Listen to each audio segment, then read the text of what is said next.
بسم اللہ الرحمن الرحیم اللہم صلی علی محمد وعلی آل محمد وبارک وسلم۔ ناظرین، آج ہم اس ویڈیو میں بات کرتے ہیں ہائیڈراسیک کیپسول اور ساشے کے بارے میں۔ ناظرین، آپ دیکھ رہے ہیں میڈیسن انفارمیشن چینل۔ اگر آپ نے ہمارے میڈیسن انفارمیشن چینل کو سبسکرائب نہیں کیا تو بیل آئیکن کے بٹن کو دبا کر ہمارے میڈیسن انفارمیشن چینل کو سبسکرائب کر دیں۔ ناظرین، سب سے پہلے بات کرتے ہیں ہائیڈراسیک کے فارمولیشن کے بارے میں۔ ہائیڈراسیک میں شامل ہوتا ہے ریسکاڈوٹریل۔ ناظرین، سب سے پہلے بات کرتے ہیں description about capsule. Hare capsule میں درج ذیل اجزاء ہوتی ہیں: پیلا آئرن آکسائڈ E172، ٹائٹینیم ڈائی آکسائڈ E171 اور جیلیٹن، لیکٹوز مونوہائیڈریٹ، مکئی کا نشاستہ، میگنیشیم سٹریٹ اور انہائیڈرس کولائڈ سلکا۔ ناظرین، اب بات کرتے ہیں ہائیڈراسیک کے یوزز کے بارے میں۔ بالغ مریضوں میں شدید قسم کے اسہال کے علاج کے لیے تجویز کیا جاتا ہے۔ 3 ماہ سے زیادہ عمر کے بچوں میں شدید اسہال کے علاج کے لیے ساشے استعمال کیے جاتے ہیں۔ ڈوزیج آف ہائیڈراسیک کیپسول: بالغ مریضوں کے لیے ایک کیپسول شروع میں دن میں 1 وقت، پھر ایک کیپسول روزانہ 3 بار کھانے سے پہلے۔ اس دوا کو اس وقت تک جاری رکھا جائے جب تک موشن رک نہ جائیں اور 2 پخانے ریکارڈ نہ ہوں۔ علاج 7 دن سے زیادہ نہیں ہونا چاہیے۔ اس دوا کو زیادہ عرصہ کے لیے تجویز نہیں کیا جاتا۔ ناظرین، جگر یا گردوں کی خرابی والے مریضوں میں احتیاط کا مشورہ دیا جاتا ہے۔ بچوں کو کسی دانے دار کھانے میں ساشے مکس کر کے دیے جا سکتے ہیں یا پھر پانی میں یا فیڈنگ بوتل میں اچھی طرح مکس کر کے پلائیں۔ کنٹرا انڈیکیشنز: ایسے مریض جن کو اینجیوڈیما ہو وہ مریض یہ دوا استعمال نہ کریں، یا ایسے مریض جو اینجیوٹینسن کو تبدیل کرنے والے انزائم انہیبیٹرز جیسے کہ کیپٹوپریل، انالاپریل، لزینوپریل، پرینیڈوپریل، رامپریل لے رہے ہوں وہ مریض ہائیڈراسیک کیپسول یا ساشے نہ لیں۔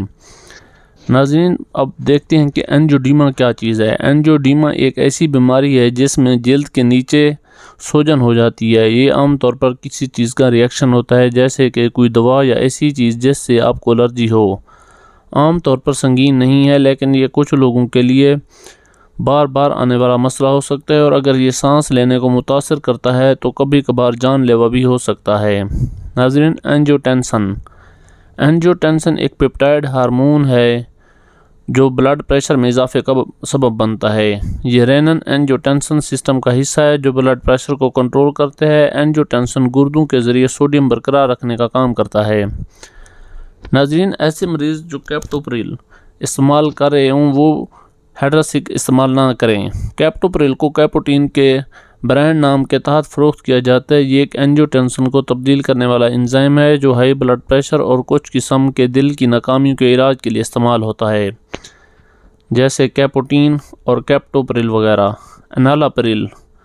انالاپریل کو ویزوٹیک برانڈ نام کے تحت فروخت کیا جاتا ہے جو ہائی بلڈ پریشر اور شوگر والے مریضوں میں گردے کی بیماری اور دل کی ناکامی کے علاج کے لیے استعمال ہوتی ہے۔ یہ منہ کے ذریعے یا رگ میں انجیکشن کے ذریعے دیا جاتا ہے، جیسے ٹیبلٹ رینٹک یا انالاپریل وغیرہ کے نام سے۔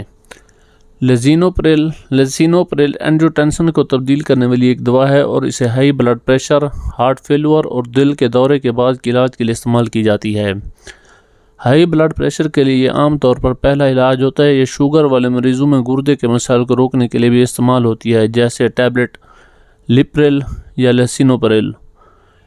ناظرین، ہائیڈراسیک انفینٹس 10 mg اور ہائیڈراسیک چلڈرن 30 mg میں سکروز کی موجودگی کی وجہ سے ان مریضوں کو استعمال نہیں کرنی چاہیے جن میں فرکٹوز عدم رواداری، گلوکوز گلیکٹولوز مال ابزارپشن سنڈروم یا سکروز ایسومالٹیز کی کمی ہو۔ ناظرین، فرکٹوز انٹالرنس کی علامات ہیں گیس، اپھارا، اسہال، پیٹ میں درد وغیرہ۔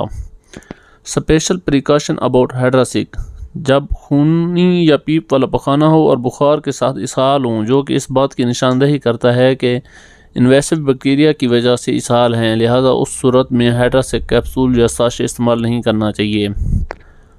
یوزیج ان پریگننسی: حاملہ خواتین میں ہائیڈراسیک کے استعمال سے متعلق کوئی خاص معلومات نہیں ہیں۔ جانوروں کے مطالعے حمل، زرخیزی، جنن کی نشوونما، پیدائش یا بعد از پیدائش کی نشوونما کے حوالے سے براہ راست یا بالواسطہ نقصان دہ اثرات کی نشاندہی نہیں کرتے۔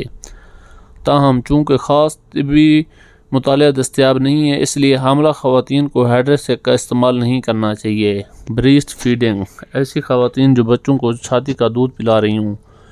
ناظرین، انسانی دودھ میں ریسکاڈوٹریل کے پاس ہونے کے بارے میں معلومات کی کمی کی وجہ سے اس پروڈکٹ کو دودھ پلانے والی خواتین کو نہیں دیا جانا چاہیے۔ ناظرین، اب بات کرتے ہیں سائیڈ ایفیکٹس آف ہائیڈراسیک۔ اس دوا کے استعمال سے جلد اور جلد کے نیچے والے ٹیشوز خراب ہو جاتے ہیں اور ددورا بن جاتا ہے، جیسے کہ کچھ تصاویر میں ددورا کی پکچر دکھائی دے رہی ہیں۔ ناظرین، ہائیڈراسیک کے استعمال سے زبان کا ورم، چہرے کا ورم، ہونٹوں کا ورم، پلکوں کا ورم بن جاتا ہے۔ ریسکاڈوٹریل تھراپی پر مریضوں میں جلد کے سنگین رد عمل بشمول انجیوڈیما ہو سکتا ہے۔ اس کے علاوہ اس دوا کے استعمال سے سر میں درد بھی ہو سکتا ہے۔ شیرخوار بچوں میں جن کا علاج ریسکاڈوٹریل سے کیا جاتا ہے، ان میں ٹنسلائٹس کی موجودگی کے امکانات بڑھ سکتے ہیں۔